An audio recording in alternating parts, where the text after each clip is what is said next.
A large number of soldiers gather on the 8th floor of the tower, known as the Plane of Extinction.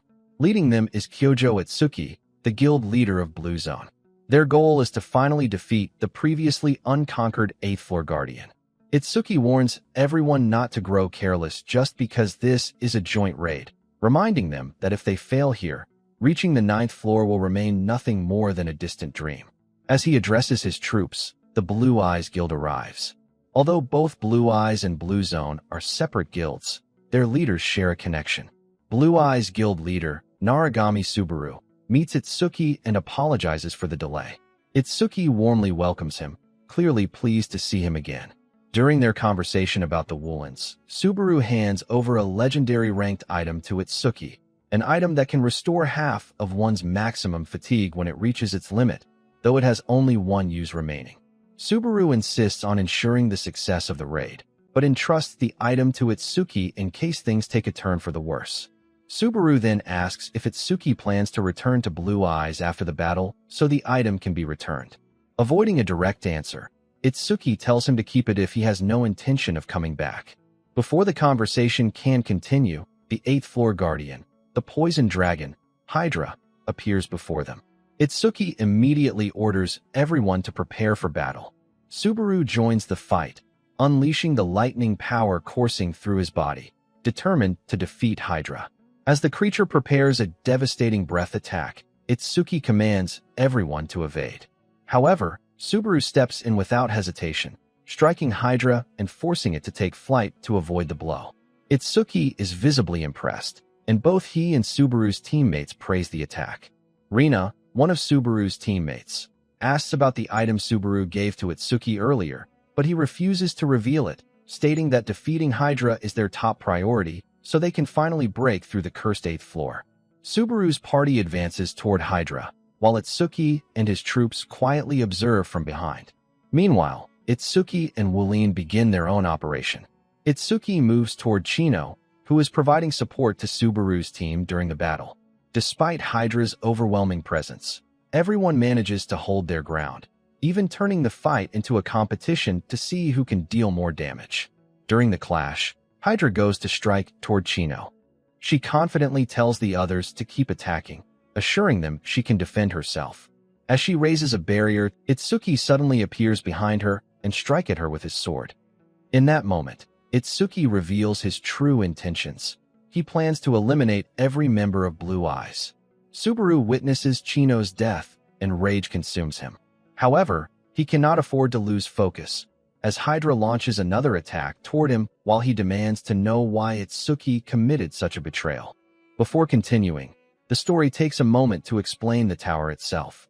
In this world, a mysterious tower suddenly appeared, delivering the same message to all players. It was the very first message ever given, yet no one knows whether it is a trial or a blessing. Its true nature remains completely unknown. No one knows who created it or for what purpose. Despite that, people feel an irresistible urge to follow its call. With the goal of reaching the top, something no one has ever achieved, beings from multiple worlds, including Earth, Murim, Runeterra, Elflard, and Lucan, enter the tower. Each carries their own mission as they continue to climb. Returning to the present, Hydra has already been defeated, but the victory comes at a devastating cost.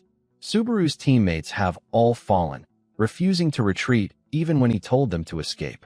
Subaru himself is on the verge of death. Subaru's condition continues to worsen.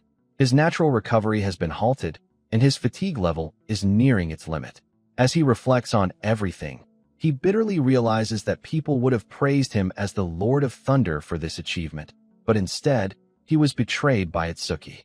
Demanding an explanation, Subaru confronts him. Itsuki reveals that he has waited 10 years for this very moment, to kill Subaru. For reasons of his own, both Subaru and the Blue Eyes Guild had become a constant source of irritation to him. In the end, Itsuki chose his own ambitions over their bond. After exposing his true intentions, Itsuki mocks Subaru, even mentioning that there's no point in returning the legendary item since Blue Eyes will disappear along with him. He plans to present Subaru's death as that of a heroic figure, even though Subaru won't be alive to see it. Realizing he cannot survive, Subaru refuses to go down quietly. He He pulls out a legendary item capable of generating a powerful gust that can blow targets up to 10 kilometers away. With 4 uses remaining, he activates it once to send the few surviving Blue Eyes members to safety, determined to let at least some of them escape. Itsuki orders his troops to pursue them, but Subaru stands in their way. Despite his fatigue reaching 95, he summons his lightning power. Though weakened, it is still enough to fight. Subaru declares that whatever their reasons for following Itsuki, they will not leave this place alive without his permission. The enemy hesitates but eventually charges at him, only to be struck down. However, Subaru knows that if Itsuki personally steps in, the situation will change completely. With little time left, he prepares to end things quickly, but before he can move, he is attacked from behind. One by one, enemies strike him, believing they have finally killed him.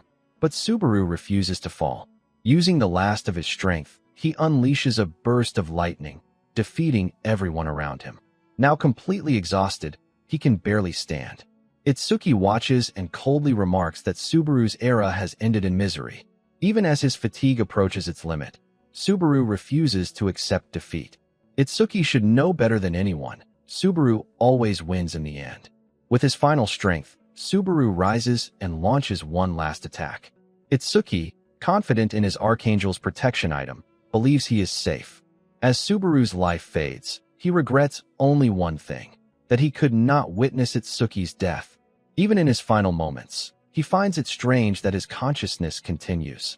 Suddenly, he smells something foul, and in the next instant, he awakens inside a dumpster. Confused, Subaru realizes that both his body and appearance have completely changed. At first, he wonders if he has fallen into hell. However, everything becomes clear when he discovers his new identity, Hasoi Subaru. The legendary Narigami Subaru had died 20 years ago, and now he has been reborn in the body of a young boy with poor stats. As memories flood his mind, Subaru struggles to accept reality.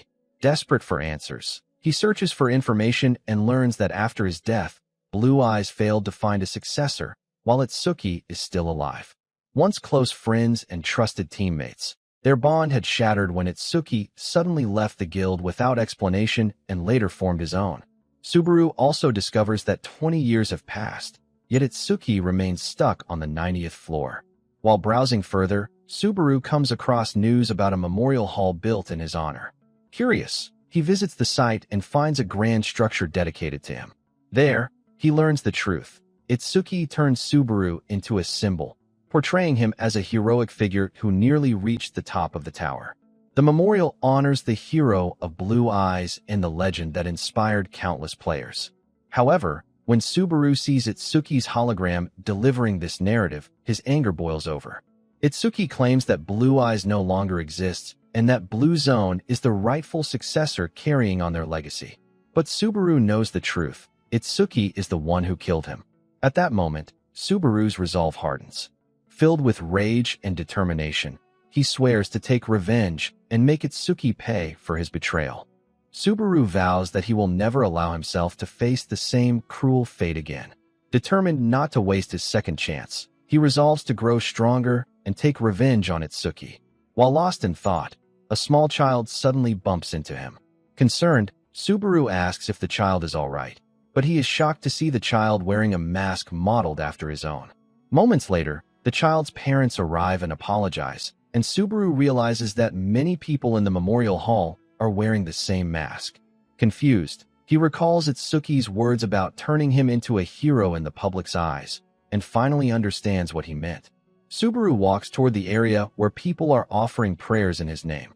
The place is filled with flowers, all part of a grand facade that allows Itsuki to claim the achievements of Blue Eyes as his own. As Subaru looks around, he notices a single flower emitting a faint glow. Without hesitation, he rushes forward. The reason for his sudden urgency is clear. The flower belongs to Asajiri Shigeru. The scene shifts to a group who appear to be former members of Blue Eyes, standing on a rooftop.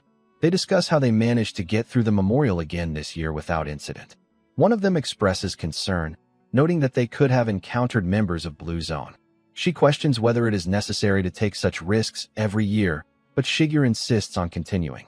He still believes that Subaru is alive and hopes that one day he might notice the flower they leave behind. Rina sighs, pointing out that the chances of Itsuki finding them are far higher than them ever finding Subaru. She also argues that if Subaru were truly alive, he wouldn't have remained silent while his former teammates were hunted for 20 years. Despite her doubts, Shigeru ignores her and continues on.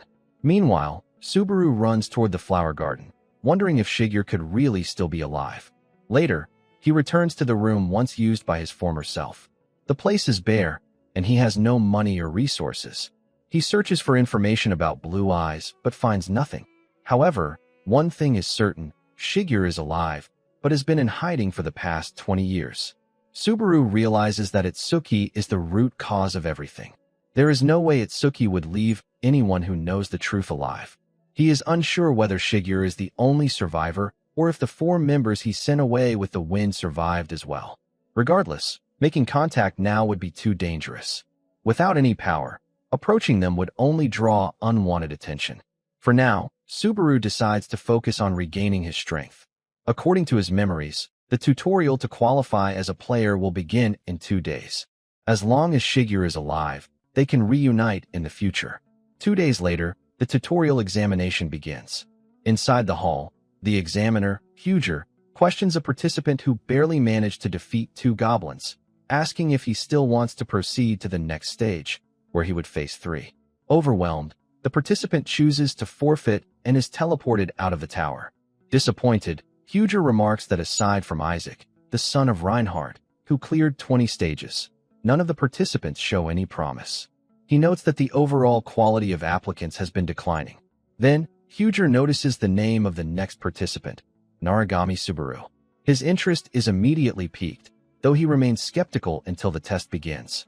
As the trial starts, Huger summons 2 goblins, expecting the same outcome as before. However, he is stunned when Subaru defeats both instantly. Subaru's preparation over the past 2 days proves effective. He has already adapted to his new body. Despite its previously untapped potential, the body itself is remarkably capable. Without hesitation, Subaru advances to the next stage. As he continues clearing levels at an incredible pace, Huger becomes increasingly shocked. He realizes that Subaru is not merely swinging his sword. He is predicting and reacting to movements several steps ahead, a level of combat ability that even Huger finds difficult to comprehend. Huger begins to wonder if such skill is even possible unless Subaru is somehow the reincarnation of the legendary Narigami Subaru. After defeating wave after wave of enemies, Subaru reaches the 49th stage. The system then asks if he wishes to challenge the boss. Without hesitation, Subaru accepts. Moments later, and the goblin boss emerges. Watching this unfold, Huger grows concerned, believing that even someone as skilled as Subaru may not be able to defeat the boss. The Goblin King appears before Subaru, enraged by the fact that he has just defeated 49 goblins. Watching from afar, Huger grows even more concerned and urges Subaru to give up before it is too late. Even Subaru understands that he cannot deal significant damage head-on, but he refuses to back down.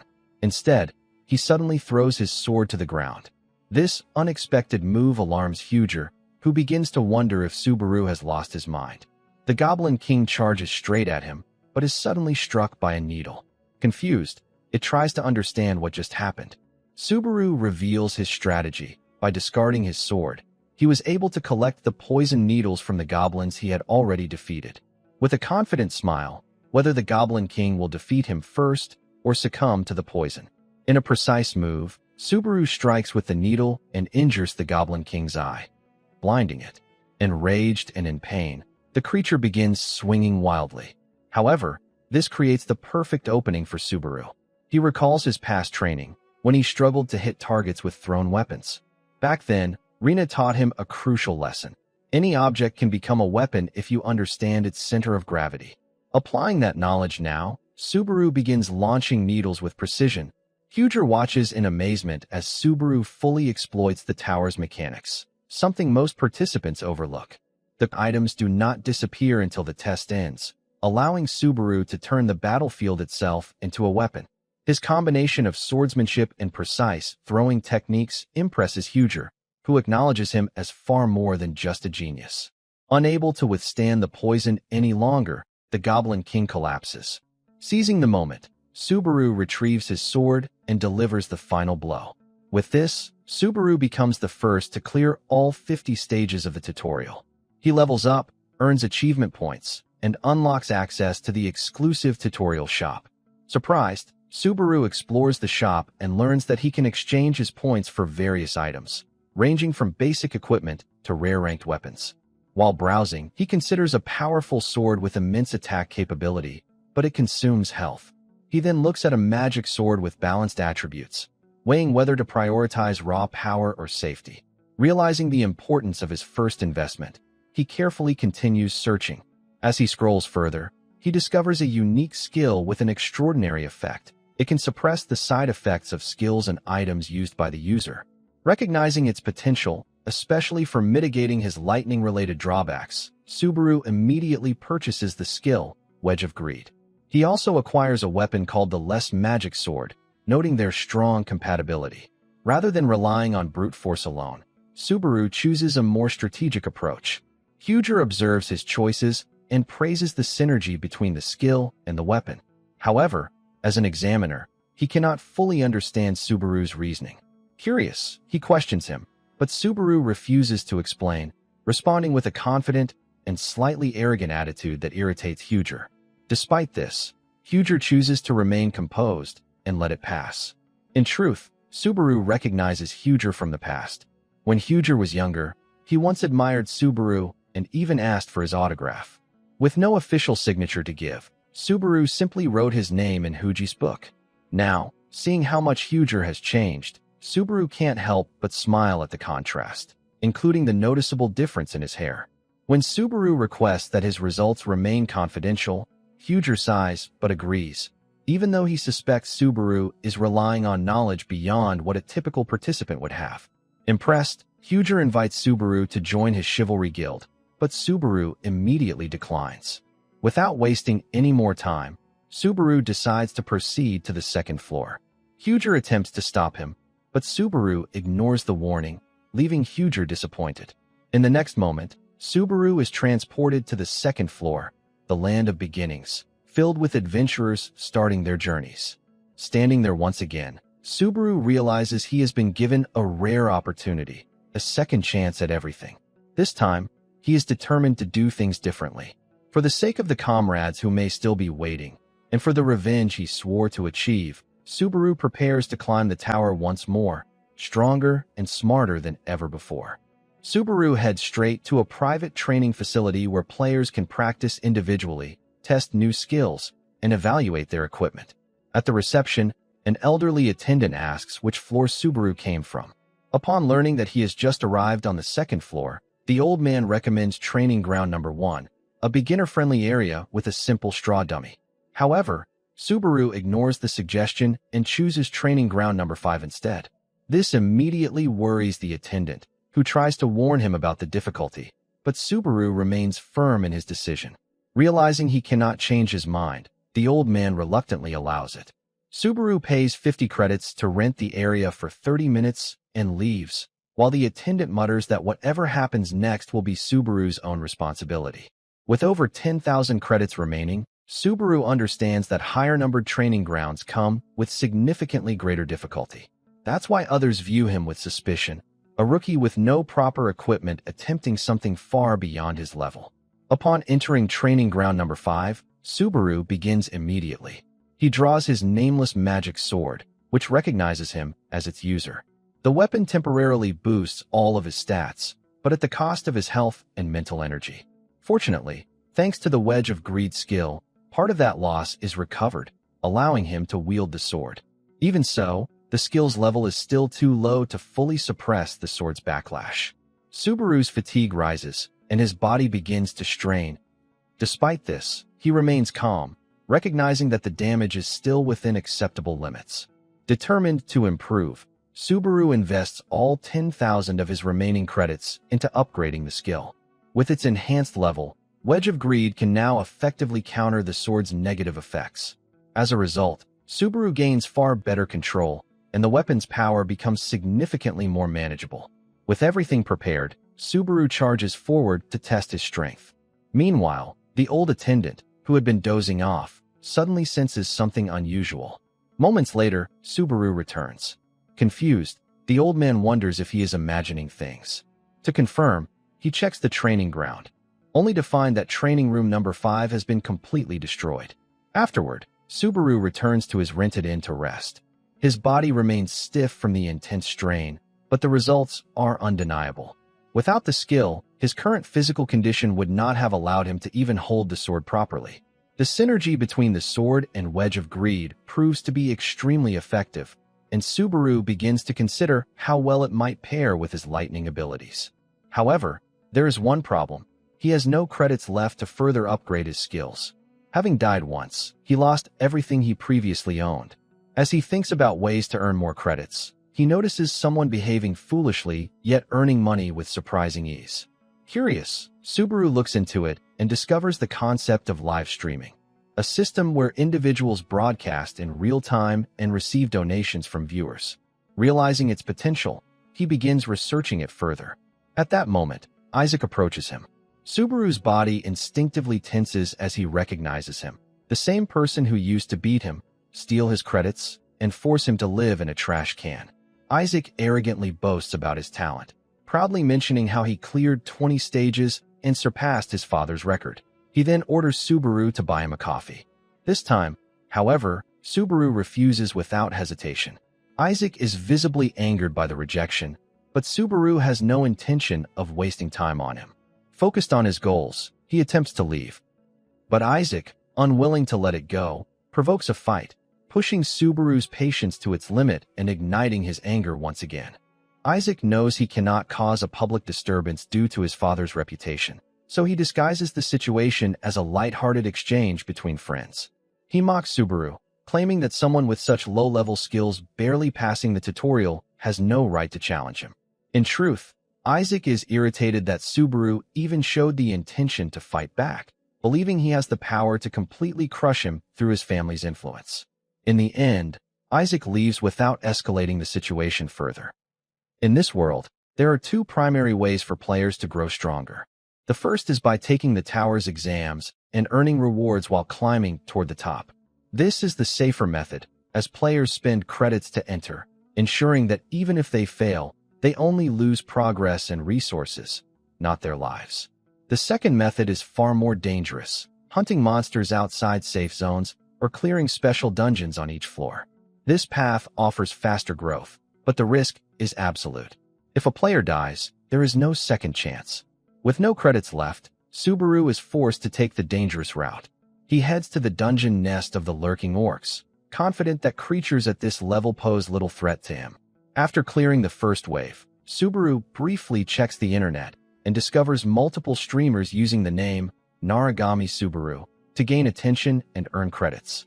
Although he is displeased to see others using his identity, he cannot ignore the fact that they are earning significant rewards, while he is risking his life for far less. Putting that aside, Subaru resumes fighting as more orcs appear. Taking advantage of their numbers, he quickly pushes forward, defeats the boss, and clears the dungeon efficiently. Realizing the potential of live streaming, Subaru decides to wear his mask once again and start broadcasting himself. After all, he is the real Narigami Subaru. The scene then shifts to Soten Entertainment, where Hatsuka is visibly frustrated while watching a fake Narigami Subaru perform meaningless content for views. Her co-worker, Sagan, tries to calm her down, pointing out that such streamers still generate revenue. However, Hatsuka cannot accept it. Subaru was the very reason she began climbing the tower, and after his death, she lost her motivation and eventually joined the entertainment industry instead. While browsing, she comes across a new streamer wearing Subaru's mask, someone with no viewers, quietly exploring the second floor. Unlike others, this alone catches her attention, as most streamers avoid such low-level areas. For some reason, she feels compelled to keep watching. Meanwhile, Subaru begins his stream with the goal of clearing the second floor exam. Though the challenge itself is not particularly difficult, he feels an unusual pressure, realizing that someone is actually watching him. As he moves through the dungeon, he starts interacting with his viewer, responding to questions in real time. Suddenly, a monster lunges at him, but Subaru reacts instantly, defeating it with ease. marking the beginning of his journey as both a player and a streamer. Subaru earns achievement points based on the number of monsters he defeats, so he immediately sets out to eliminate as many as possible. Thanks to his sharp reflexes and efficient combat style, his stream quickly gains attention, reaching 3 viewers in a short time. One viewer suggests that he should attempt the dungeon with a team, but Subaru chooses to proceed solo. This decision makes him the subject of light mockery in the chat. However, as he continues forward, he encounters another monster and defeats it effortlessly without even breaking his pace. This only deepens the viewer's curiosity. No matter how many monsters attack him, Subaru eliminates them with ease. As his performance continues, more viewers join, and the count rises to 10. One viewer asks how he is able to fight so effectively, but Subaru's explanation is vague and unhelpful, leaving everyone confused. Despite his steady progress, Subaru feels it still isn't enough to meet his goal. Eventually, he discovers a large swarm of monsters sleeping on the ceiling. The viewers immediately assume this will be the end for him. One of them even issues a challenge: defeat all of them to earn 100 credits. Accepting the challenge without hesitation, Subaru swiftly wipes out the entire group in a matter of moments. His performance leaves both Sagan and Hatsuka stunned as they watch the stream. Even Shigeru, in the past, had once remarked on how unpredictable and refined Subaru's swordsmanship was. Yet Subaru casually claims that anyone with proper awareness could do the same. Continuing his advance, Subaru keeps defeating monsters while repeating his unclear explanations, which only confuses the viewers further. After clearing the area, the viewer who issued the challenge tells him to claim the reward. However, Subaru doesn't even know how to receive donations. The viewers guide him through the process, and he finally collects the credits. By now, his stream has grown to 20 viewers. With momentum on his side, Subaru heads toward the final stage of the dungeon. Meanwhile, Hatsuka is highly impressed by his performance and considers scouting him for her company. However, Sagan advises against it, arguing that Subaru is still just a new and unproven streamer. Unwilling to give up, Hatsuka suggests they continue watching before making a final decision. Back in the dungeon, Subaru opens the door to the final chamber, where the boss awaits, the wolf warrior, Greg. To advance to the next floor, Subaru must earn this guardian's approval. Unlike ordinary monsters, this entity is not meant to be hunted, but to evaluate those who have cleared the dungeon and determine whether they are worthy to proceed. At that moment, another viewer issues a high-stakes challenge: defeat the wolf warrior in exchange for 3,000 credits.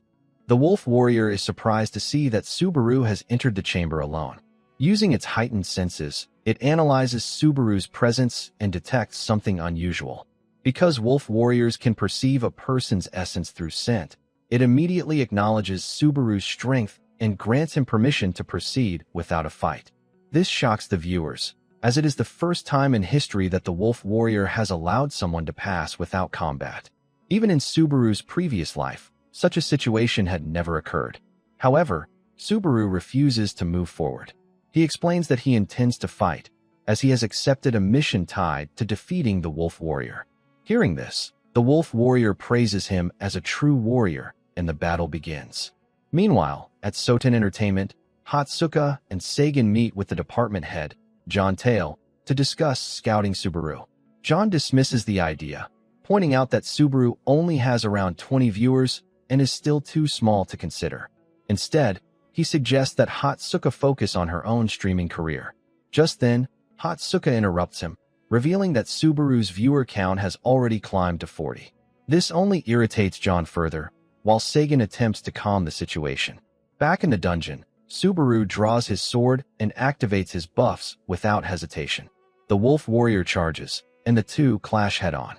Subaru is pushed back by the creature's overwhelming strength, realizing that brute force alone will not be enough to win. He retreats, but the wolf warrior quickly closes the distance, taunting him for his weakness.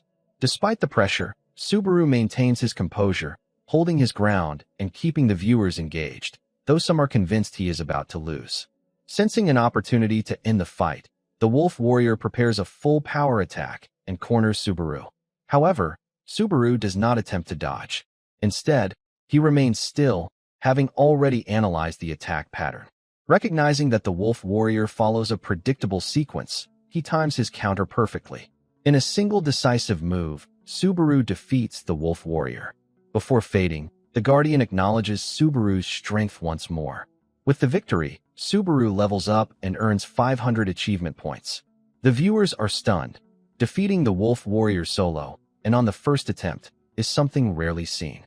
His viewer count continues to rise, reaching 56. Thanks to the mission reward, Subaru now has over 3,000 credits. As the door to the next floor opens, in front of Subaru, 13 different trials appear. This revelation shocks the viewers yet again, as only 16 trials are known to exist, and most players are offered no more than 2. Without hesitation, Subaru chooses the Trial of Thunder, continuing his path as the wielder of lightning. Back at Soden Entertainment, the mood shifts dramatically. The same people who doubted him are now impressed by his potential. Hatsuka highlights the rapidly increasing viewer count, insisting that Subaru is a rare talent worth investing in. Even so, John remains cautious. He argues that Subaru is still just a rookie streamer on the second floor, making him a risky choice. He agrees to the scouting proposal, but only on one condition. Subaru must successfully acquire the power of thunder. After all, the only person who has ever achieved that feat was the original Narigami Subaru. Confident in her judgment, Hatsuka firmly believes that this Subaru possesses the very same potential. The Trial of Thunder begins, and almost immediately, an unexpected boss-level monster appears, the Giant's Fragment. This confuses both Subaru and the viewers, as this creature is not supposed to show up until much later in the trial. Reacting quickly, Subaru tells the other players to retreat while he handles the situation alone. Drawing on his past life experience, he knows that despite its intimidating presence, the Giant's Fragment is actually weaker than the wolf warrior Greg and poses no real threat to him. Subaru activates his nameless magic sword, sacrificing his health to significantly boost his stats. At the same time, his Wedge of Greed skill suppresses the weapon's backlash, allowing him to fight at full efficiency. With this powerful combination, Subaru swiftly defeats the Giant's Fragment and clears Stage 4.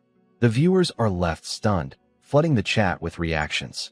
As a result of his victory, Subaru levels up 3 times and earns 4,000 achievement points. He also obtains 2 rare items, the Giant's Heart, a ring that increases vitality by 2, and Thunder Roar, a rare armor that boosts defense by 5 and negates status effects. Following this display, multiple viewers begin posting high-reward missions, offering large amounts of credits just to see Subaru use Thunder. The total value of these missions quickly exceeds 20,000 credits.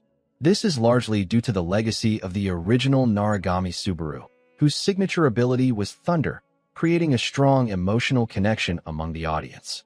Subaru quietly thanks his viewers and promises to demonstrate Thunder soon.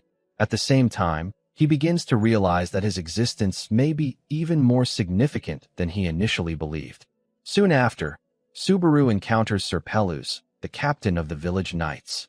Peluz explains that giant attacks have become increasingly frequent, placing the village in grave danger. He reveals that they have located the giant chieftain's lair and, in a moment of desperation, kneels before Subaru, asking for his help. Although Subaru remembers from his past life that Peluz is destined to die in the next stage, he still agrees to assist. With that, Stage 5, Survival, begins. Subaru joins Peluz and the knights as they advance toward the giant chieftain. Upon locating the target, Peluz volunteers to draw its attention while Subaru attacks from behind. However, Subaru senses something is off and immediately stops him. Moments later, the giant chieftain summons an entire horde of giants. The group is quickly overwhelmed as the battlefield descends into chaos. One by one, soldiers begin to fall, and the situation spirals into a complete disaster. Realizing the danger, Peluz urgently orders everyone to retreat toward the base of the mountain. The battlefield descends into complete chaos as the giant horde overwhelms the knights and soldiers. Peluz urgently shouts for everyone to retreat, telling them to return to their families and the village. He reassures them that this is not the end, they can regroup and try again. However, when Subaru makes no move to retreat, Peluz is left confused and demands an explanation. Subaru calmly tells him that he cannot fight freely while protecting someone else. If Peluz insists on staying, then they will both die. Though reluctant to abandon an ally, Peluz realizes the truth in Subaru's words. After a brief hesitation, he agrees to withdraw, promising to gather the remaining soldiers and asking Subaru to hold out until then. Subaru simply thanks him, and Peluz runs off, urging him to stay alive. Now alone, Subaru stands against the entire giant horde. The viewers erupt in the comments, calling his decision reckless and questioning why he sent everyone away. One viewer points out that the final score depends on how many soldiers survive, suggesting that survival alone is not the true objective. Subaru reflects on this and realizes that, with his current strength, he might be able to change the outcome, including saving Peluz, who was originally destined to die in this stage. With that resolve, Subaru charges into the horde, defeating giants one after another using the nameless magic sword. Each defeat earns him achievement points, but he understands the real challenge is not the enemies themselves. It is how long he can sustain the sword's power before reaching his limit. Amid the chaos, he focuses on maintaining his vision and locating the true target. After pushing through countless enemies, Subaru finally spots the giant chieftain. Without hesitation, he launches himself toward it, knowing that if he fails to end the fight quickly, he will not survive. Putting everything on the line, Subaru unleashes thunder for the first time in his new life. A powerful surge of lightning erupts across the battlefield, striking the giant chieftain with overwhelming force. However, the attack is not enough to finish it. The two clash at close range, exchanging heavy blows. Subaru takes significant damage, but he refuses to fall back. With sheer determination, he pushes through and delivers the final strike, defeating the giant chieftain and clearing Stage 5, Survival. The system recognizes this as an extraordinary achievement. As a reward, Subaru levels up twice and gains increased stats. The viewers are left in complete disbelief. Comments flood in, questioning how he managed to defeat something that was never meant to be cleared. Some even remark that this feels like a moment straight out of a protagonist's story. But the battle is not over yet.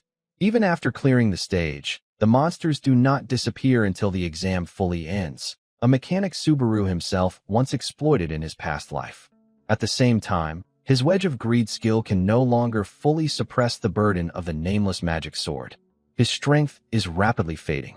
With the remaining giants closing in and his energy nearly depleted, Subaru gathers what little power he has left and unleashes thunder one final time to break through the encroaching horde. Shigeru and Rina are spending a quiet moment together on a porch. Rina is scrolling through her phone while Shigeru seems deep in thought, mentioning that they likely have about a year left before events come to a head. It's almost time to end things. Their calm setting, however, is underlined by tension, hinting at the constant pressure of hiding as surviving members of Blue Eyes while being hunted by Itsuki. The mood shifts when Shigeru notices what Rina is watching. She tells him it's a streamer going by the name Subaru. Shigeru reacts with visible shock, quickly grabbing her phone to take a look. Rina reassures him that it's just a rookie using the Narigami name on the second-floor trial, not the real Subaru. Shigeru relaxes slightly but continues watching, insisting he's just killing time. His reaction makes it clear that the name still hits close to home, given his history with the original Subaru.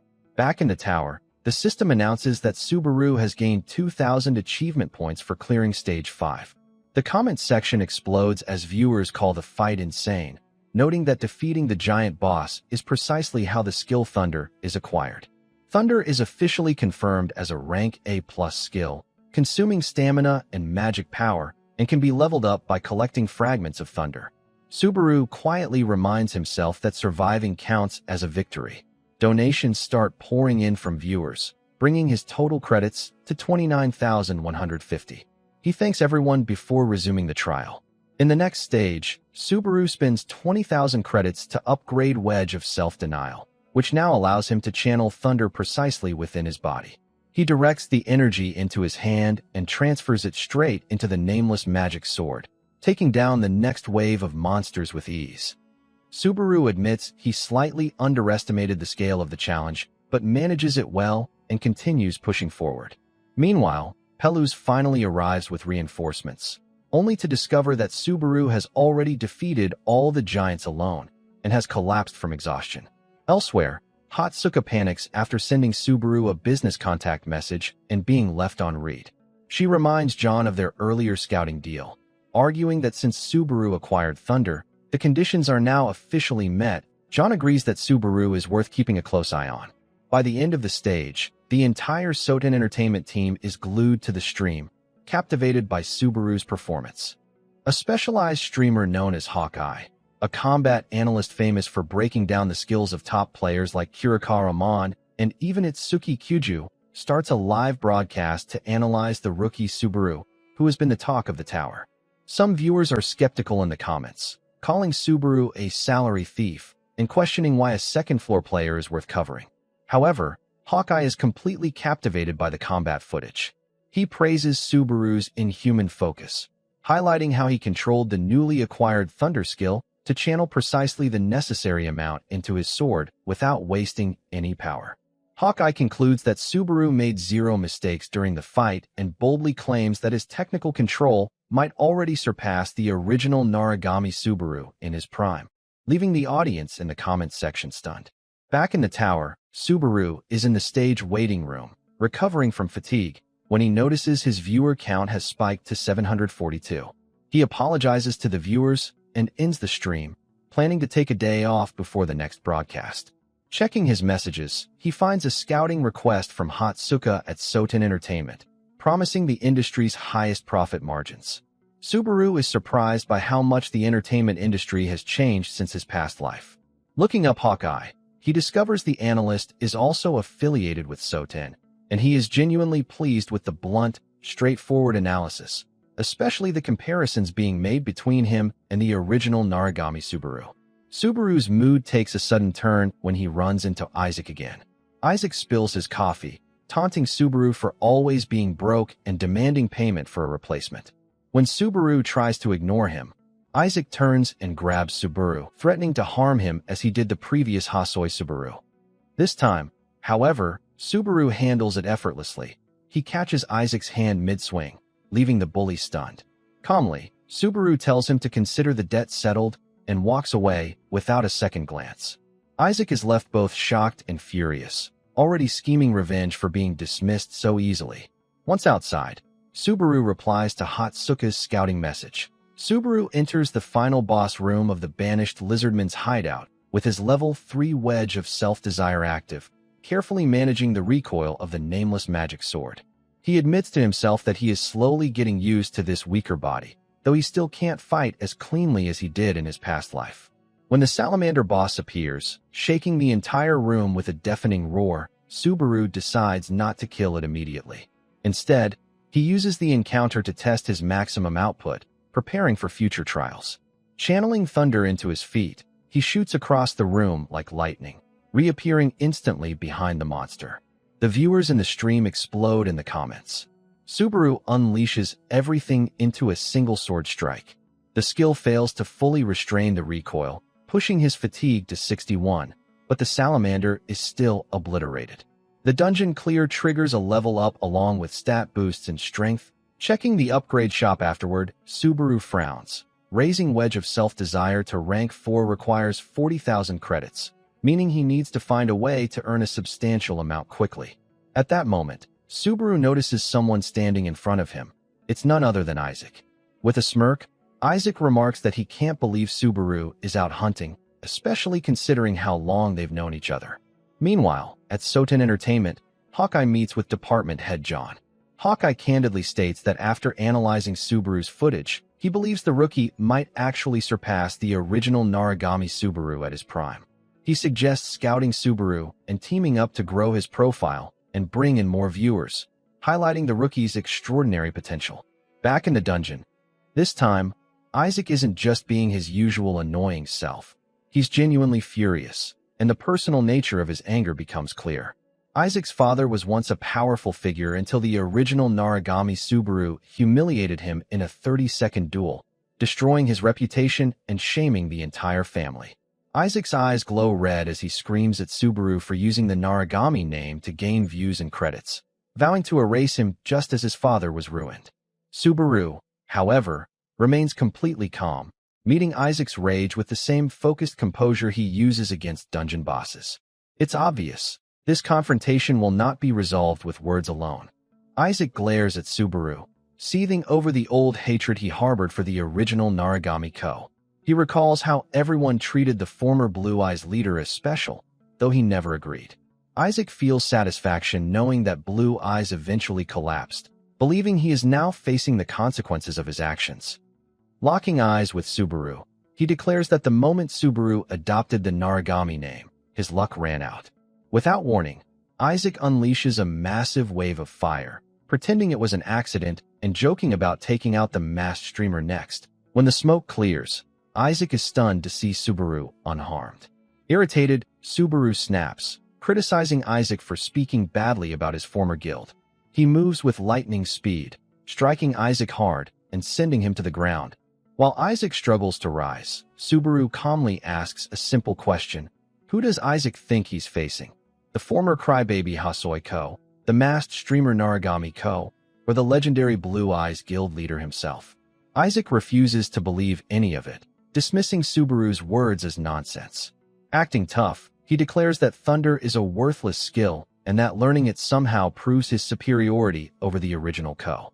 In desperation, he unleashes his aura for a final powerful attack. Subaru watches without flinching, coldly telling him that his answer is wrong and marveling at Isaac's consistent errors. Subaru's eyes go icy as he reminds Isaac of how much the previous Hasoi Ko suffered under his bullying.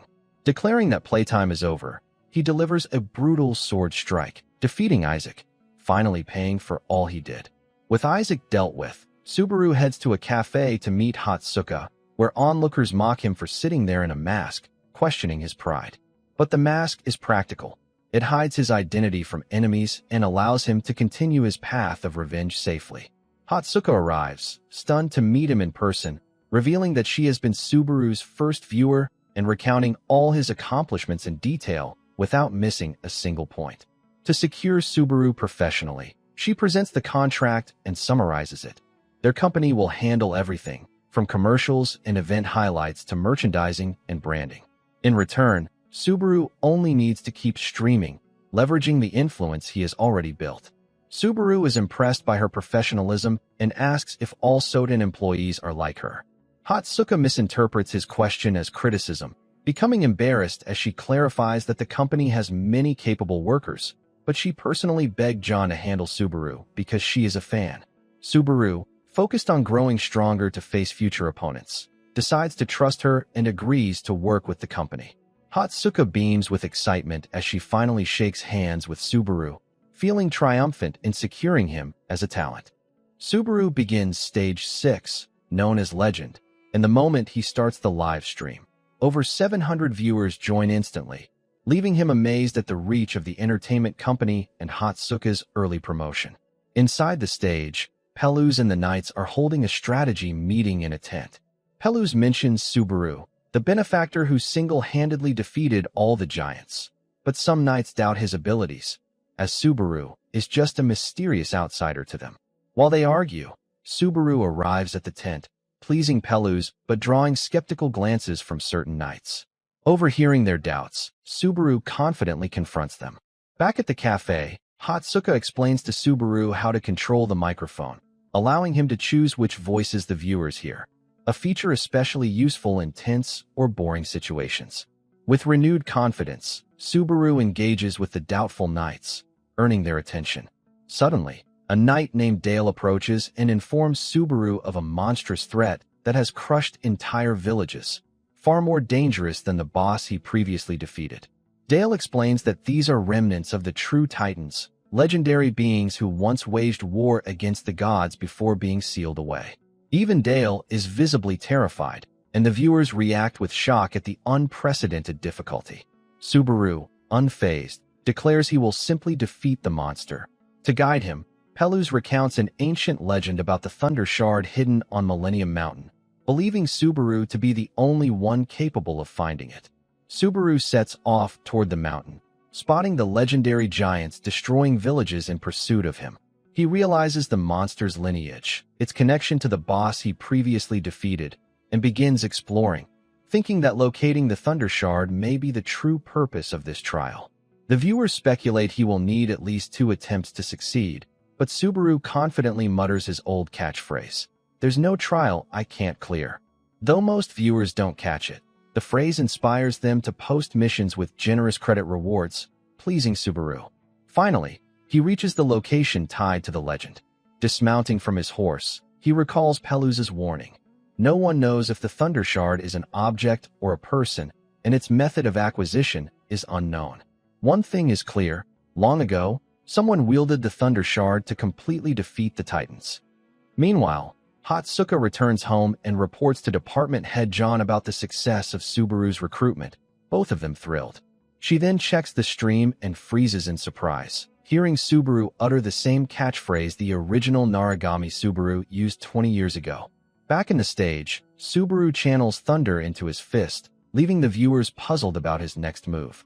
He senses an immense surge of thunder energy, strongly resonating with his own, coming from just beyond a massive gate.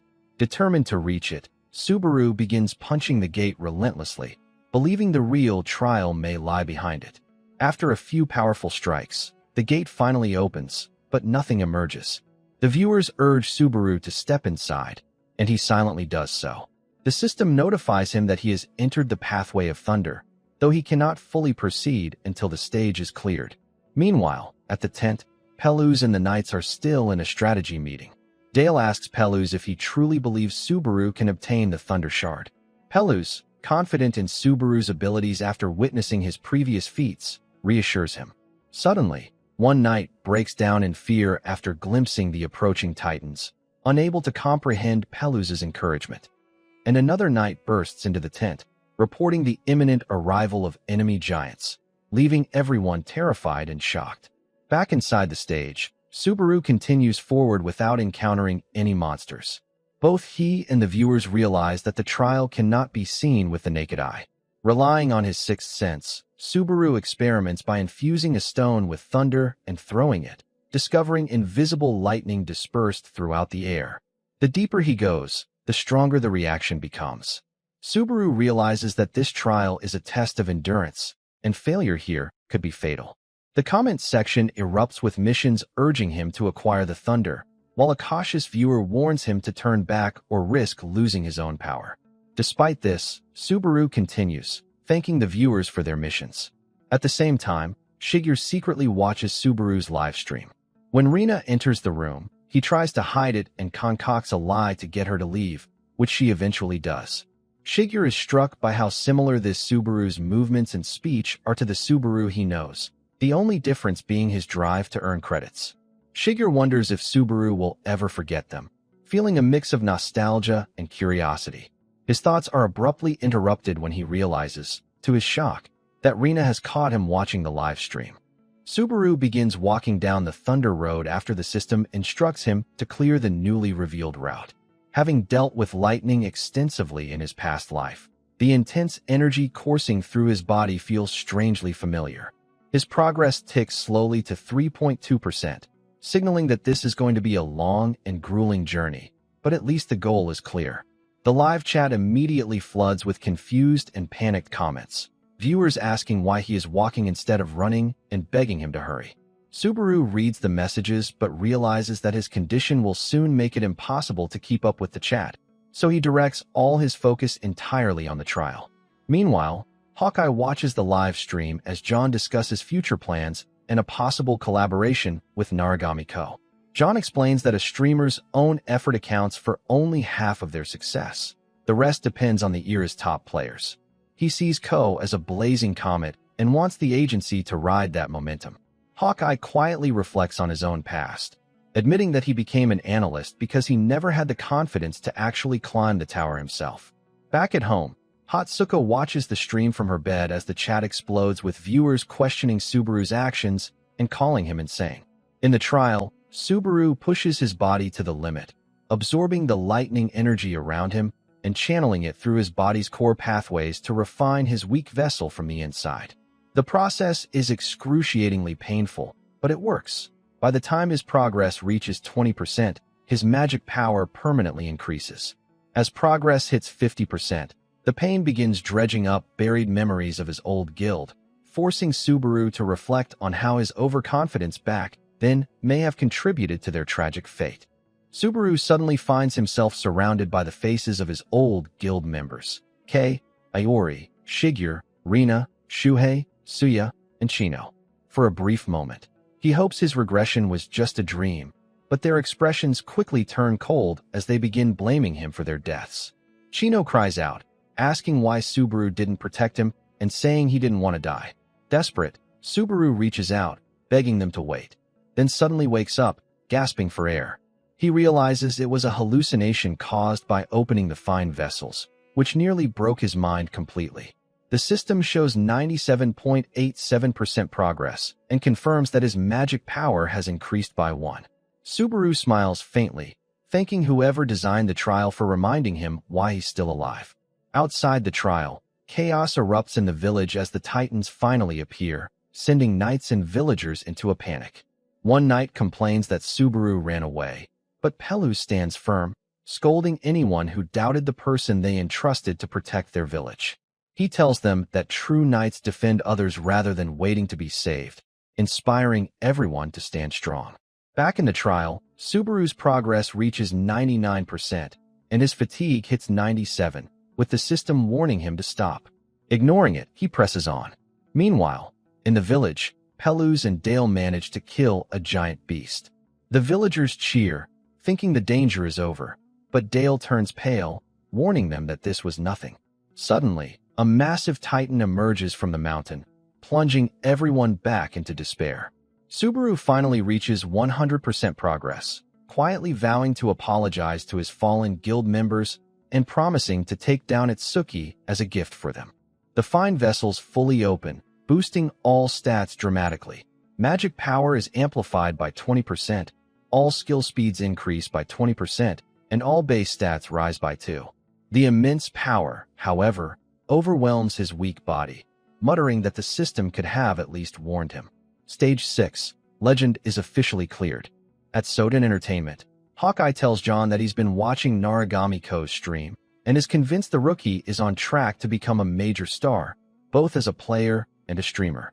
John admits he initially thought it might be difficult, since Subaru seems more like a pure player than a content creator. Hawkeye explains that this is exactly why the audience is captivated. Viewers want to witness the birth of a player like the original Naragami Subaru, and Subaru embodies that perfectly. Back on stage, the chat explodes with comments praising Subaru for surviving and moving at incredible speed. Subaru checks his status and feels relieved seeing his fatigue drop to 81 thanks to his stat increases. With the mission complete, he accepts the credits, but discovers that upgrading Wedge of Greed to the next level requires 40,000 credits. Short on funds, he decides to rely on a special item instead, the Lightning Spear, an untradeable legendary weapon with only one powerful strike left. The chat is filled with questions, as the weapon doesn't even resemble a typical spear. Subaru recalls from his past life that high-rank items can shift shapes depending on conditions, and seeing one of these was rare even on the 8th floor. Meanwhile, in the village, a terrified knight begs mercy from the giant King Grorig Seed, calling it a deity. The giant scoffs at being compared to humans and demands to know who killed his son. Pelus lies, pointing in a random direction, but the giant sees through it instantly and threatens the villagers. He orders Dale to lead the civilians to safety, but Dale quickly realizes there's nowhere to run. They are already surrounded by the remnants of the giants. The system announces the start of Stage 7, Lightning. Subaru knows he needs just one clean hit to finish the giant before it can strike. He begins charging the lightning spear, generating a massive pillar of electrical energy. As the charge reaches 10%, his fatigue rises to 84, and Wedge of Greed struggles to handle the recoil, reducing the strike's power. By 50%, fatigue jumps to 80, but Subaru grits his teeth and pushes forward. Viewers comment that the attack is far too flashy to miss. The giant notices the gathering lightning and realizes Subaru is the one who killed his son, Paidao. Pelus bravely steps forward, shouting that he is the true opponent, but the giant ignores him entirely, locking its gaze on Subaru and swearing to avenge his son tenfold. The lightning spear reaches 88% startup, and Subaru realizes his chances of hitting the giant are roughly 50-50. Viewers flood the chat, panicking and warning that missing would mean instant death. Subaru keeps his eyes locked on the target, telling himself not to look away.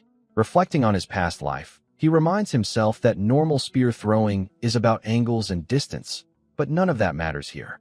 At 95%, he decides not to simply throw it, but to unleash the attack with everything he has. The chat continues to panic, urging him to hurry before it's too late. When the startup finally hits 100%, Subaru fires the lightning spear, sending a massive wave of electricity straight towards the giant. The chat erupts in shock and excitement. He not only pulled it off, but survived. The system announces that he cleared Stage 7, Lightning. Subaru levels up 3 times, gaining Strength +2, Agility +2, Stamina +3, Focus +1, and Magic Power +1, along with 5,000 achievement points and a new item called the Heart of Thunder. Suddenly, Subaru finds himself in a strange dimension where his body freezes, leaving him unable to move or speak. Mysterious messages appear, warning that unknown entities are observing him and trying to reach him. A new main quest emerges, instructing him to search the village for clues using the Heart of Thunder. Later waking up and apologizing to the chat, while viewers laugh at his tendency to faint after exams. He collects his mission rewards, bringing his total credits to 40,120, and ends the stream, ignoring viewers begging to see the new item. Later, Hatsuka calls to congratulate him, revealing that his viewer count peaked at over 3,000, which surprises Subaru. He had been too focused on survival to notice. Hatsuka praises him for ending the stream on a cliffhanger, keeping viewers curious. Subaru explains he did it intentionally, so he could open the rewards on stream next time for a genuine reaction. Hatsuka is impressed by his foresight and tells him she has a special gift for him today, one he will not be able to refuse. Subaru watches Hawkeye's stream on his device, where the analyst is broadcasting to over 9,000 viewers, breaking down Subaru's brutal exam performance. Hawkeye points out that Subaru deliberately inflicted extra pain on himself on top of what the trial already demanded, and boldly concludes that this rookie is literally Narigami Subaru, leaving nothing more to add. Sitting across from him at the cafe, Hatsuka nervously asks why he even streams, wondering if it's just for the money. Subaru answers yes without hesitation, which makes Hatsuka sigh in relief and quickly apologize for asking. She then gets to the main topic, explaining that since Hawkeye has been with Blue Sky Agency for 6 years and his commentary streams are based on Subaru's content, all revenue, including ads and donations, will be split directly with Subaru. Subaru is genuinely pleased and tells Hatsuka that life has been full of good news since joining the agency. Hatsuka blushes and asks if he wants to officially work with Hawkeye. Subaru agrees immediately, seeing it as a chance to earn more money. Later, back at his inn, Subaru reflects on how difficult it is to hide his identity the more he meets with Hatsuka. He removes his mask and spends 40,000 credits to upgrade his Wedge of Greed skill to level 4, raising it to rank C. Seeing that the next upgrade costs 80,000 credits, he checks his balance, down to only 120 credits, and collapses onto his bed, reminding himself that money remains his top priority while looking forward to profits from the Hawkeye collaboration. He quietly thinks about how his old friends might hear his name before he's truly ready. Meanwhile, on the 7th floor of Nox Bella, Kurikawa Amon of the Blue Zone Guild is training when his teammate Ichiki shows him Hawkeye's stream. Amon is disgusted by streamers like Hawkeye, who he believes throw away their pride just for views. Ichiki tells him that Guild Master Itsuki personally ordered him to show the clip to Amon. Amon recalls the original Blue Eyes members, all incredibly strong, and remains suspicious of how they died. He also remembers the combat advice from the Blue Eyes Spear Knight Seiko Shuhei. Ichiki adds that there's a rumor the new masked streamer will do anything for money and that Itsuki has set a budget, ordering them to bring the new Subaru in no matter what. Amon is left completely shocked. The Layer 2 exam begins with Pelus organizing the villagers, gathering the injured in one place and distributing potions to those with minor wounds. Spotting Subaru, he rushes over, calling him their benefactor and expressing relief that he's finally awake. Pelus mentions how worried they were when Subaru collapsed outside the village, and Subaru admits he still feels dizzy. They agree to meet later at the inn. Subaru checks his stage reward and discovers an item called the Thunder Heart. The system classifies it as a bound unique growth item with no level requirement, granting 30% thunder resistance, 20% thunder attack. Some viewers debate its usefulness, but Subaru is thrilled, knowing it's perfect for a thunder user. Later, Peluz arrives at Subaru's room with a basket of fruits. Subaru shows Peluz the Thunder Heart and asks if he knows anything about it. Peluz admits he has no idea, but shares two old legends. The first tells of thunder being used to kill giants, making him think Subaru might be the hero of that story. The second describes a war between deities and giants over thunder, with the giants losing. Peluz speculates that the Thunder Heart might have been created intentionally to allow humans to fight back against beings far more powerful than themselves. At that moment, the system announces that Subaru has viewed all the forgotten human tales and officially cleared the Thunder Trial. His Thunder skill levels up to level 3 using his saved achievement points. Without warning, the system moves him to layer 3, causing him to vanish right in front of a confused Peluz. Upon arriving on the 3rd floor, viewers immediately flood the chat with congratulations, triggering a past life memory. Subaru recalls the day he first met Rina when she was younger, having lost her party while searching for someone tall. He guided her in the right direction and offered to accompany her since he had nothing else planned.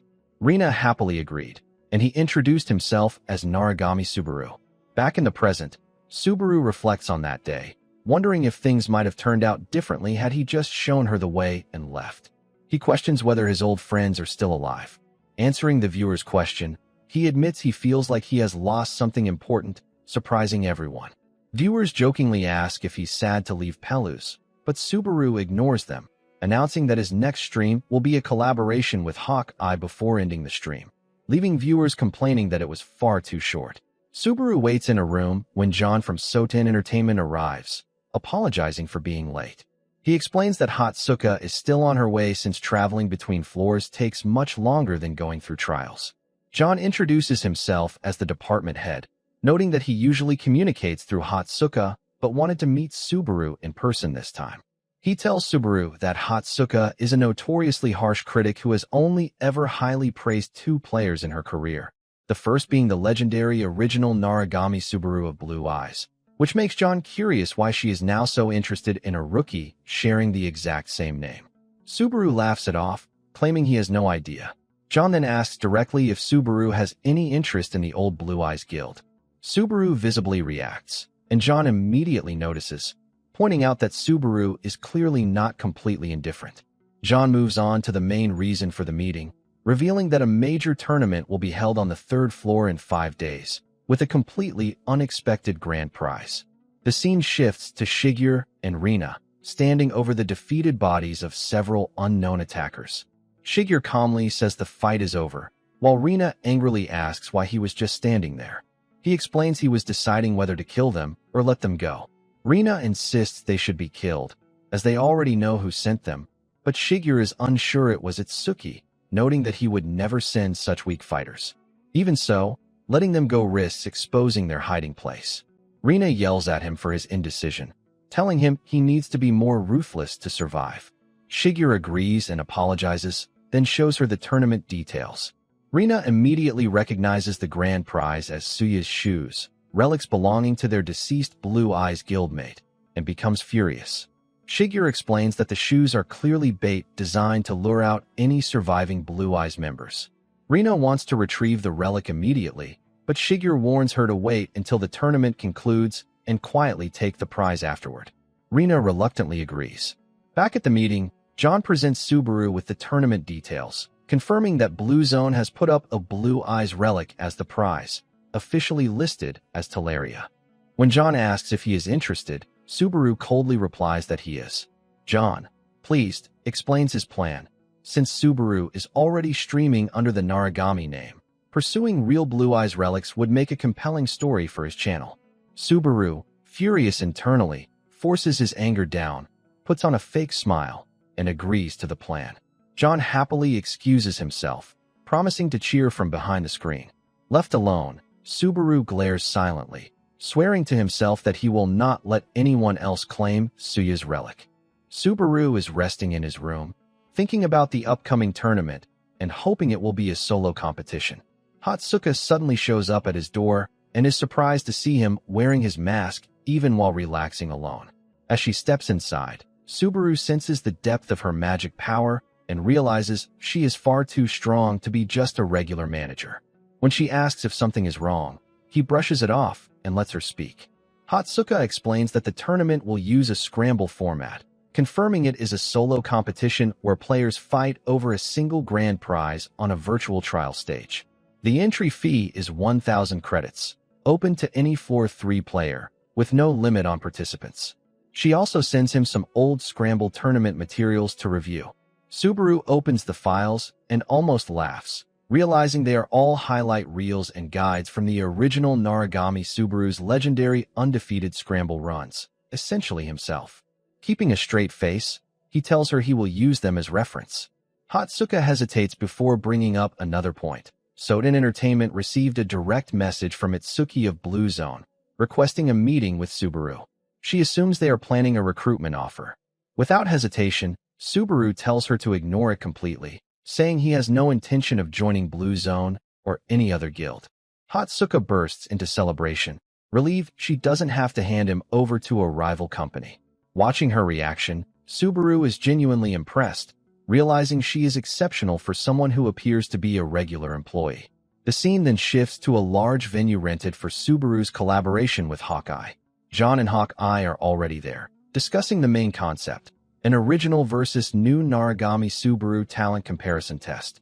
John warns Hawkeye that making such a bold claim is risky, and losing would damage his reputation.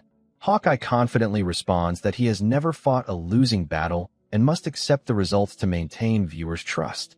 When Hatsuka and Subaru arrive, he is caught off guard by how much effort and resources went into what he thought would be a simple collab stream.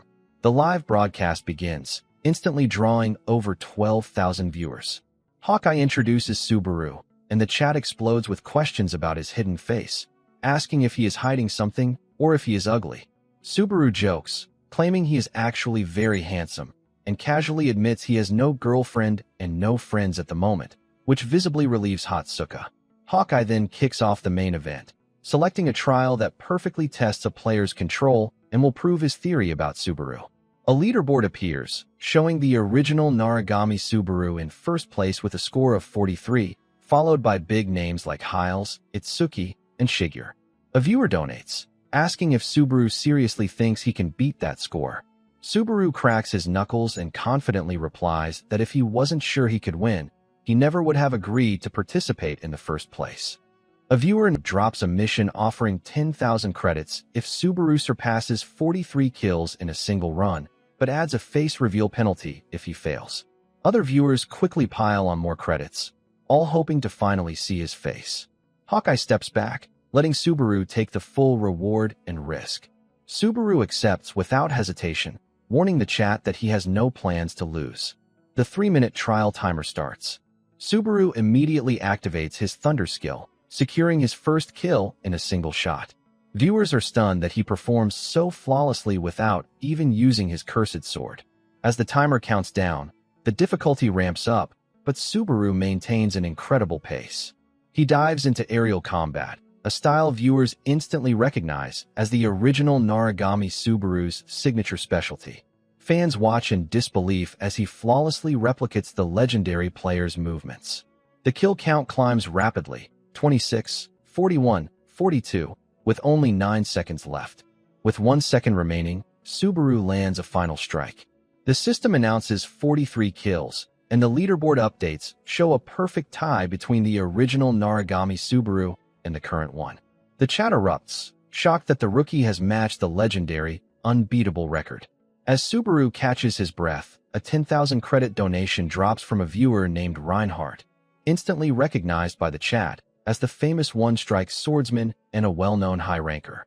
Reinhardt praises Subaru's performance and publicly invites him to collaborate. Subaru quietly wonders why a high-ranker is suddenly watching his stream and briefly worries if Reinhardt learned about the Isaac incident. Even so, he brushes it off and politely declines the collaboration, stating he wants to focus on his trials. He tells Hawkeye that he used too much energy and steps off camera to rest. Hawkeye chases after him, shocked, asking why he turned down such a rare opportunity. Subaru calmly asks if it is really that big of a deal, adding that if Hawkeye wants to be around rankers, he will just become one himself. After the stream ends, Hawkeye pulls Subaru aside, noting that something seems slightly off in his movements and asking if he was injured or not in top condition. Subaru is genuinely impressed that Hawkeye noticed. Hawkeye deduces that Subaru deliberately aimed for a tie. He explains that an easy win would have made viewers move on quickly, while a loss would have discredited him as a fake. A perfect tie, however, maintained both the mystery and hype. Hawkeye asks if Subaru could have actually beaten the score if he had tried, and Subaru simply replies, "Who knows?" adding that the result cannot be changed now, and it is up to everyone else to interpret it as they wish. Reinhardt, the guild master of Gold Lion and the 121st ranked player, is furious after watching Hawkeye's stream end. He yells at his nervous subordinate, outraged that Subaru publicly turned down his collaboration offer.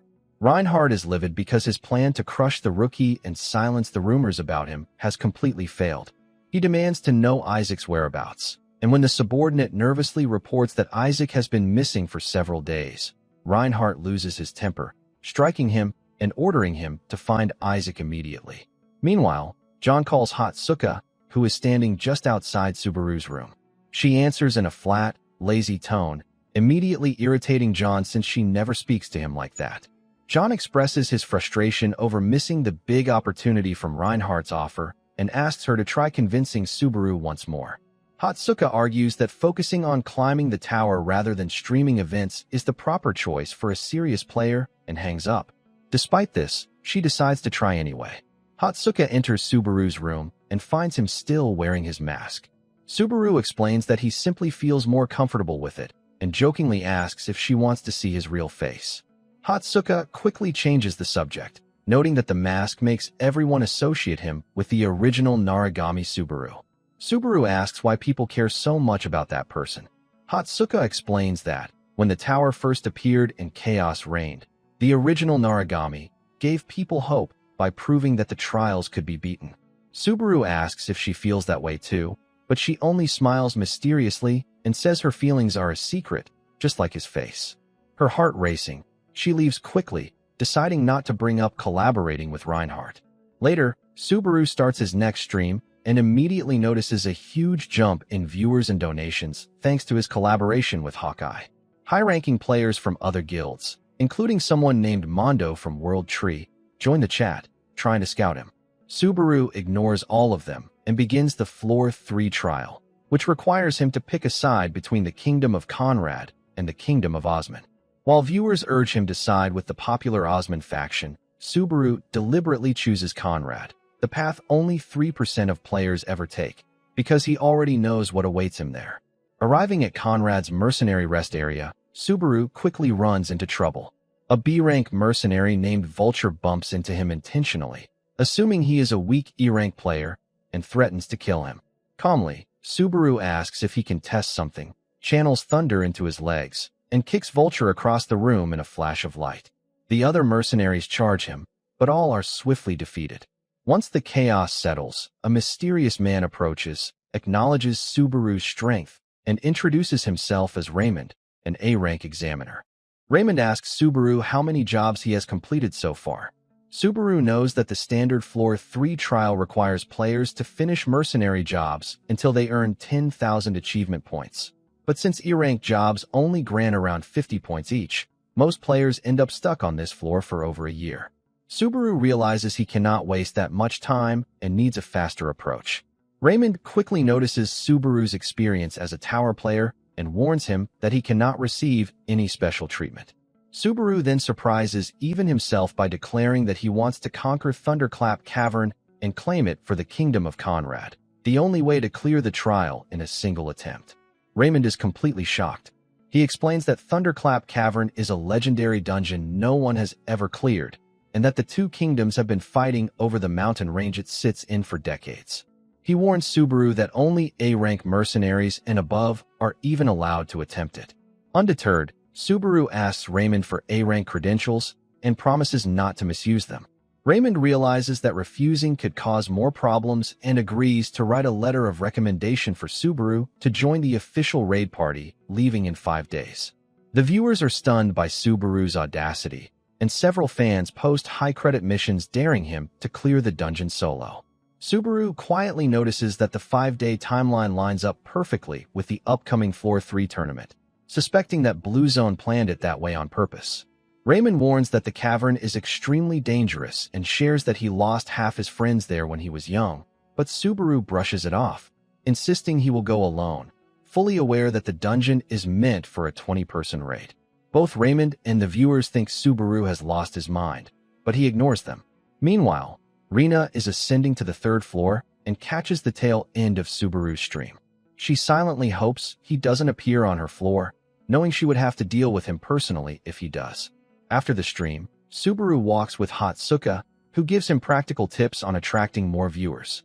Subaru plans to spend the next 5 days leveling up, testing his thunder skill, and experimenting with the Heart of Thunder, all while promising himself that no one will take Suya's relic at the tournament.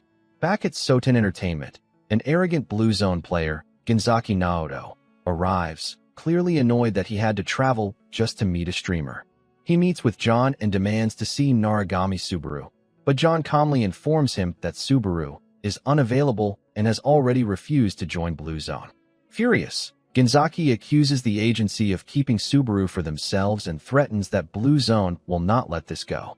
John shuts him down, explaining that top streamers earn just as much as rankers these days and that Subaru's choices are fully supported. When Genzaki continues to push, John suddenly releases a brief but overwhelming burst of magic, terrifying him completely. Coldly, John orders him to leave. Genzaki stammers in shock, and John immediately drops the aura, returning to his usual cheerful demeanor, leaving Genzaki unsure if he imagined the whole thing. Infuriated, Genzaki storms out, swearing revenge, while John simply laughs it off. 3 days later, inside the 3rd floor dungeon known as the Sky Serpent's Nest, Hasoi Subaru tests the limits of his growing abilities against the dungeon boss. The massive Sky Serpent launches relentless attacks. Channeling his powerful thunder skill into his weapon, he leaps high into the air, avoids the serpent's desperate lunge, and delivers a single, devastating slash, instantly defeating it. Moments later, system notifications confirm the boss's defeat and announce Subaru's level up. The monster also drops a valuable item, the Sky Serpent Fawn. Opening his system window, Subaru sees that he has reached level 35, with updated stats. Examining the Fawn, he uses his knowledge from his past life to estimate its value at around 10,000 credits. After leaving the dungeon, Subaru meets his Soten Entertainment manager, Hatsuka. Noticing her excitement, he asks if something good has happened. She eagerly asks whether he has watched the new collaboration video, but Subaru admits he has been fully focused on grinding. Hatsuka praises his performance, saying that even without trying, he perfectly captures the essence of the original Narikami Subaru. She then hands him his earnings report from the Hawk-Eye collaboration stream.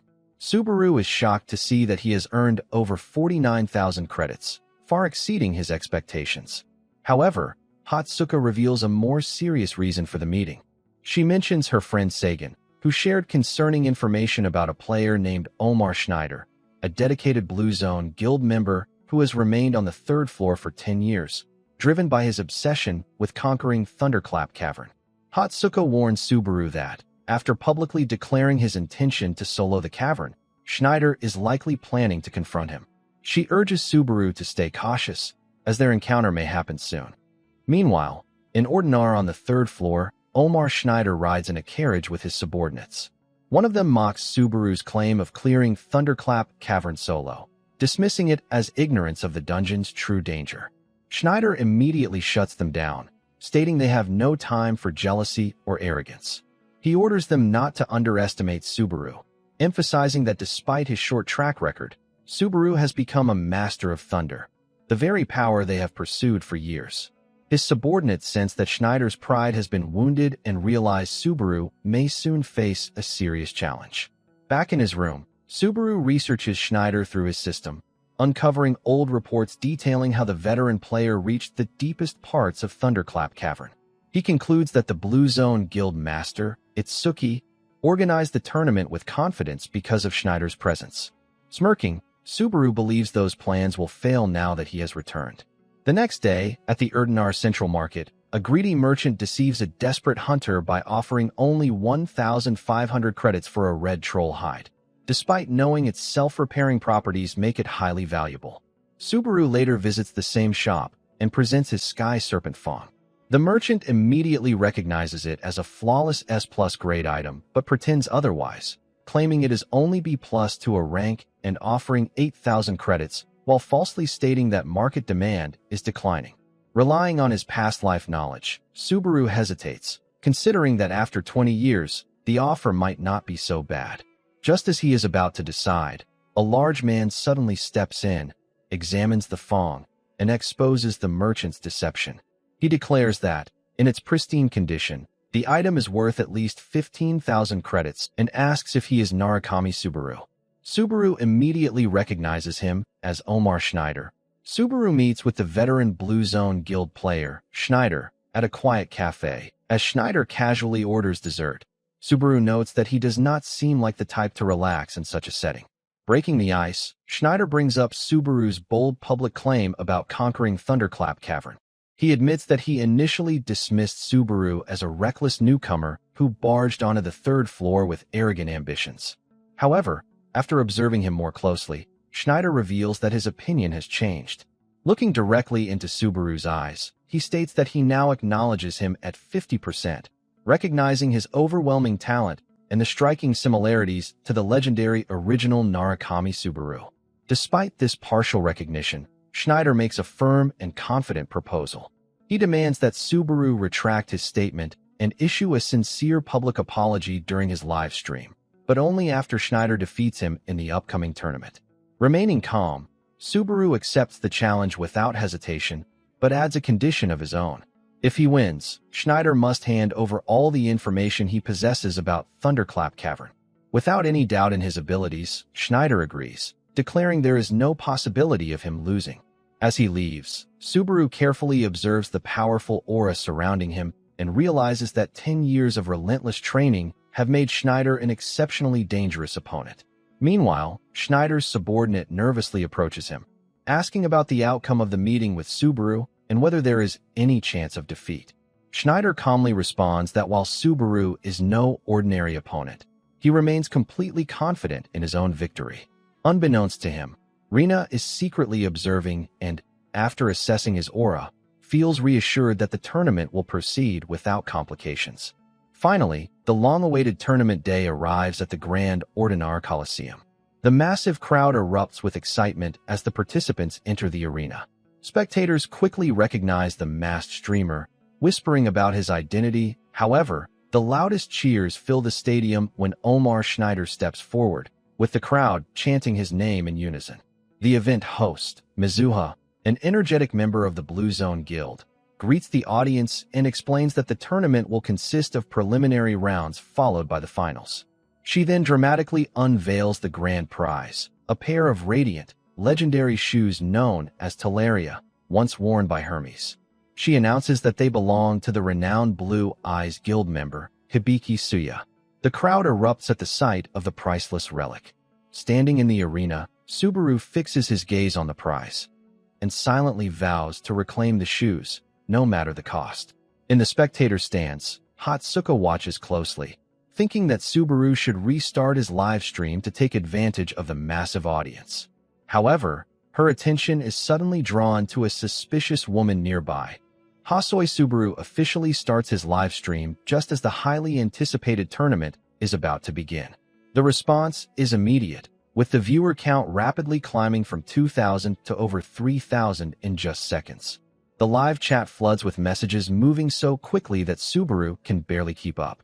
Subaru smiles and casually thanks them.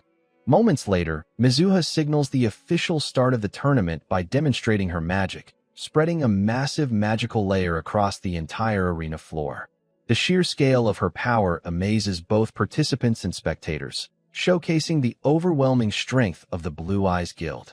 Even Subaru recognizes that a stage of this magnitude could not have been prepared overnight. The system then displays the rules for the preliminary round. a brutal free-for-all battle where elimination occurs upon defeat, and every participant is considered an enemy. The match will continue until the initial pool of over 10,000 contestants is reduced to exactly 1,000 survivors. At first, Subaru considers conserving his energy, assuming he will not be specifically targeted in such large-scale chaos. However, his viewers quickly influence his strategy. Several fans begin posting missions, offering 100 credits for each opponent he defeats. With 200 credits now tied to every opponent he defeats, Subaru abandons his passive approach and immediately shifts to an aggressive strategy. Across the battlefield, the number of participants rapidly drops to 8,000. Meanwhile, the veteran Blue Zone player Schneider walks calmly through the chaos, completely ignoring weaker fighters. He quietly states that none of them matter, as he has only one true target, Subaru. Suddenly, a group of opportunistic players attempts to ambush Schneider. A spear is launched at his back, but he effortlessly dodges it without breaking stride. The attackers laugh, assuming it was luck, and mock him for spending 10 years on the third floor. Confident in their numbers, they believe victory is guaranteed. Schneider calmly corrects them, stating that while teamwork is a valid strategy, they chose the wrong opponent. Drawing on a decade of experience, he explains that cheap tactics mean nothing in the tower, and that only raw strength ensures survival. With ease, he avoids their attacks and defeats the entire group within seconds. In the stands, spectators watch in awe, while Rina quietly observes, acknowledging Schneider's overwhelming strength and believing he is more than capable of advancing to higher floors. However, she grows irritated as her attention is repeatedly drawn to Hatsuka, who is actively watching Subaru's livestream. Despite herself, Rina comments on it, prompting Hatsuka to realize that Rina is also familiar with Subaru. Excited, Hatsuka introduces herself and proudly claims she has been his fan for 20 years before asking about Rina. Back in the arena, the number of survivors drops to fewer than 1,300. Subaru loses track of his eliminations, but a viewer informs him that he has already defeated 98 opponents. Even so, he realizes that earning 200 credits per opponent is not enough to meet his goals, and chasing scattered enemies would take too long. Drawing on his past life combat experience, he decides to change tactics and force opponents to come to him. Channeling his thunder ability, he strikes a massive tree, creating a loud and attention-grabbing disturbance. Elsewhere on the battlefield, Schneider notices the surge of thunder and immediately recognizes it as Subaru's doing. Without hesitation, he heads straight toward the source. Moments later, the two finally come face to face. The live chat erupts with excitement as viewers witness the long-awaited encounter. Schneider declares that he will end the fight quickly, stating that Subaru will be forced to apologize sooner than expected. The system interface flashes above the ruined arena, announcing that only 1,202 survivors remain on the battlefield. This means just 202 more eliminations are needed before the preliminary round ends. Schneider immediately launches an attack, but Subaru skillfully dodges. Calculating the situation, Schneider notes there is still enough time left in the match. Meanwhile, Subaru keeps his eyes locked on his opponent, carefully analyzing his stance. Drawing on his past life combat experience, he understands that if he loses sight of the spear's tip for even a moment, he could be defeated instantly. Tracking the weapon closely, Subaru notices how Schneider's mastery allows the spear to cover distances that seem almost impossible. Recognizing the need for greater power, Subaru activates his nameless cursed sword. A system notification appears, stating that the weapon is absorbing his vitality while proportionally boosting his stats. With his abilities enhanced and dark energy flowing from his blade, Subaru charges forward. The two clash in a high-speed exchange, striking, parrying, and dodging with incredible intensity. Schneider eventually pauses and questions why Subaru is not using his signature thunder skill. Subaru calmly replies that using it now would be wasteful, as the survivor test is nearly over. This response irritates Schneider, who interprets it as being underestimated. At that moment, the system counter updates again, dropping to 1,007 survivors. Only 7 more eliminations remain. Schneider warns Subaru not to lose focus and immediately attacks with renewed force. Subaru blocks the strike and counters with a taunt, questioning whether Schneider himself is holding back. Within seconds, The system announces that exactly 1,000 survivors remain, officially ending the preliminary round. Both fighters are instantly teleported to separate waiting rooms. As they disappear, Schneider remarks that Subaru was fortunate this time and promises they will settle their fight in the finals. Subaru responds confidently, saying the 10,000 credit mission for defeating Schneider will simply have to wait. Once alone, Subaru's hands begin to tremble, realizing that if the fight had continued any longer, he might have been defeated. Meanwhile, his live stream surpasses 10,000 viewers, marking a major milestone. Hatsuka had previously explained that breaking this threshold is essential for long-term success in the entertainment industry. With this achievement, Subaru secures both financial stability and growing recognition as a streamer. Despite this, he remains confident that Schneider will never be able to conquer the Misty Cave. Elsewhere, Shigeru watches the stream, impressed by Subaru's performance. However, he still believes Schneider holds the advantage, reasoning that Subaru's only edge is his thunder skill. Without another equally powerful ability, Shigeru doubts Subaru can win. Back in his room, Subaru receives over 18,000 credits from viewers and accepts them immediately, ignoring comments advising caution. Determined not to miss any opportunity, he uses the credits to upgrade his Wedge of Greed to level 4, raising it to B rank. After reading the updated description, Subaru realizes that an idea he has been considering for a long time may now be possible. The scene then shifts to Mizuha, who receives urgent information from the Blue Eyes Guild that someone may attempt to steal the tournament's grand prize. A staff member informs her that reinforcements have arrived, none other than Kurikawa. He explains that aside from Narukami, Subaru, and Schneider, there is another potential threat to consider. Meanwhile, in a quiet hallway within the spectator area, Hatsuka steps directly into the path of a cloaked woman. She immediately points out that someone with such immense magical power has no reason to be there. The woman introduces herself as Tammy, acting shy after being called out. However, Hatsuka quickly sees through the act, stating that the woman is clearly no ordinary person. She observes that the stranger has undergone extensive training and is using disguise magic to alter her appearance. Beneath the disguise, Rina silently studies Hatsuka, questioning her boldness and wondering if she might be an agent of the Blue Zone Guild Master. Hatsuka continues, noting that powerful individuals often hide their true identities. Her tone turns serious as she directly asks whether the woman intends to disrupt the tournament. Dropping the act, Rina responds coldly, asking what Hatsuka would do if that were the case. Without hesitation, Hatsuka stands her ground and firmly declares that she would stop her by any means necessary.